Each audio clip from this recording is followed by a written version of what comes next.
As pessoas não querem fazer amizade com a frustração, porque elas têm medo que ela se sinta bem-vinda e queira ficar. Já sentiu aqueles momentos da sua vida que parece que a vida não tá nem muito pra lá e nem muito pra cá? Então parece que a frustração ela acaba tomando conta, porque mesmo que as coisas estejam tudo bem, ainda assim você não se sente feliz nem realizado. A parte que eu falo sobre o quanto a gente sempre vai buscar mais por uma relação da dopamina com o nosso córtex cingulado médio frontal, que é a parte do nosso cérebro que está muito ligada à motivação e à busca de recompensas, eu vou deixar para o Rafael Grata. Mas eu, Brenda Abreu, que acabei de me formar em psicologia, estou aqui para falar sobre o quanto a gente foge da frustração, acreditando que esse sentimento seja um intruso e um inimigo, quando na verdade ele é um sinalizador. Geralmente as pessoas fogem da frustração porque elas acreditam que se você fizer amizade com esse sentimento, ele vai se sentir bem-vindo e vai querer ficar. Eu acho isso muito engraçado, porque a impressão que eu tenho é que as pessoas acham que os sentimentos, eles são um gentleman. Ele vai bater na porta e vai perguntar: oi, tudo bem, eu posso entrar? E se você disser não, então ele vai ficar pro lado de fora. E isso é muito engraçado, não é? Porque, pelo menos na minha experiência, eu nunca escolhi ficar triste. E ainda assim a tristeza ela veio. Assim como diversos outros sentimentos, frustração, raiva, mágoa, angústia, saudade. São muitas experiências que a gente não escolhe passar. Mas quando nós nos percebemos, aquele é o papel que nos foi dado naquela história. Mas a verdade é que nós não somos ensinados a lidar com sentimentos. A gente não aprende sobre inteligência emocional, sobre reconhecer os nossos próprios sentimentos na escola, no prezinho, como a gente aprende matemática, como a gente aprende física ou a fórmula de Bhaskara mais pra frente. Por mais que isso seja tão essencial para nossa sobrevivência, se não mais do que algumas coisas que a gente aprende na escola. Os nossos pais, eles não falam com a gente sobre isso porque eles não foram ensinados sobre isso. Se a gente pegar um contexto brasileiro de como eram as relações entre pais e filhos antes, não existia a possibilidade de se falar de sentimento quando você estava falando de uma luta pela sobrevivência que é tão essencial e tão turbulenta, que exige tanto de si, porque antes nós não tínhamos as facilidades que nós temos hoje. A pessoa, para ela comer alguma coisa, ela não ia no mercado fazer uma compra. Ela precisava ir atrás de um lote e plantar alguma coisa, ela precisava matar um bicho. Era uma luta tão grande pela sobrevivência básica que não existia espaço nem tempo para você falar sobre sentimentos. Hoje o contexto mudou, porque hoje o mundo caminha para outro lado. Se a gente olhar um contexto em que a gente vê a evolução indo para carros voadores, não faz sentido a gente falar de uma negligência para os próprios sentimentos.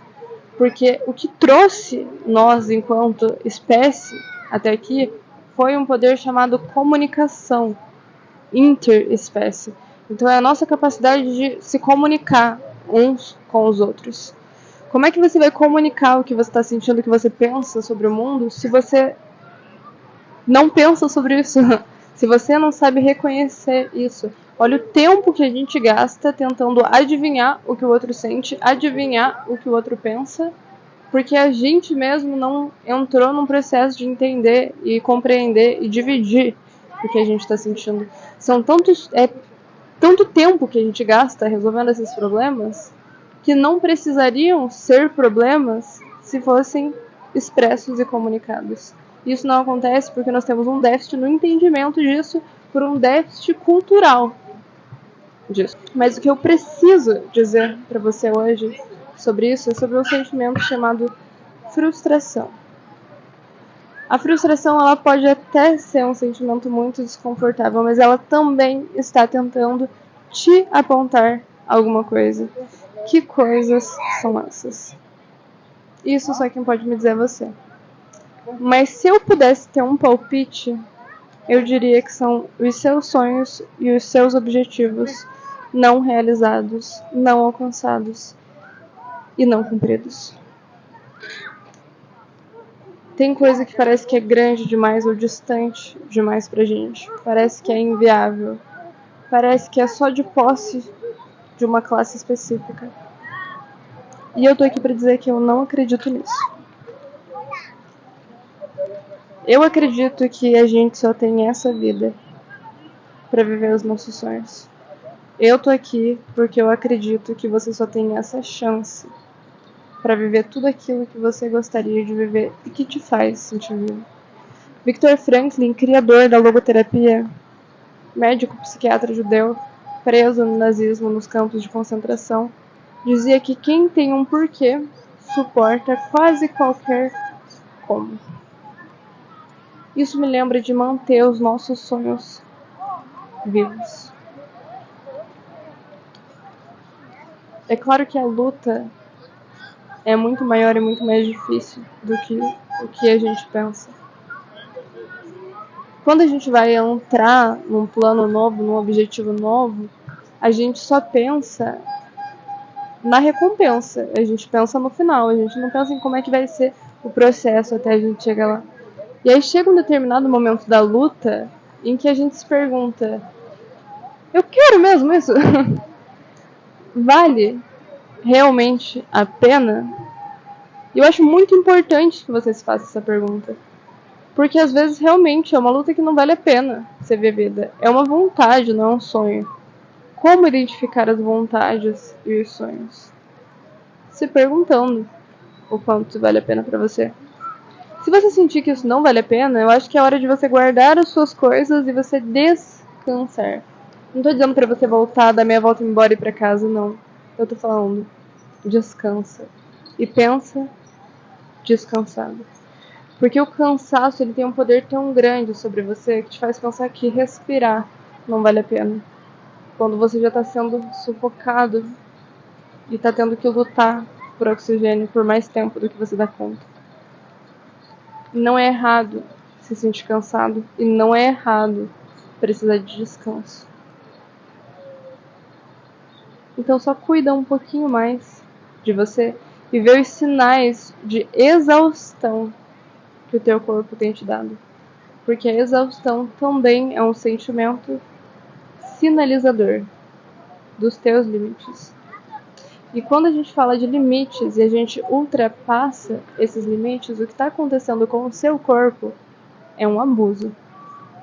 E ele reage, por mais que seja consciente, por mais que você tenha se dado permissão e permissividade para passar por isso, o seu corpo ainda está passando por um abuso. E ele vai reagir como um corpo que está sendo violado e abusado. O meu convite é para você perceber os sinais que o seu corpo tem te dado, para você saber as estratégias que você vai usar para poder cuidar do seu corpo e alcançar os seus objetivos. Pode não ser pelo caminho que você gostaria de traçar, mas você não precisa desistir dos seus sonhos porque você está cansado.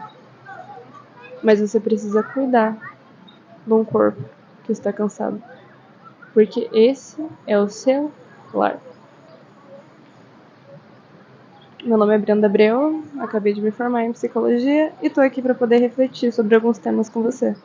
Se você gostou e gostaria que eu trouxesse mais vídeos como esse, deixa o like, compartilha com alguém e me fala no direct do Instagram o que você achou.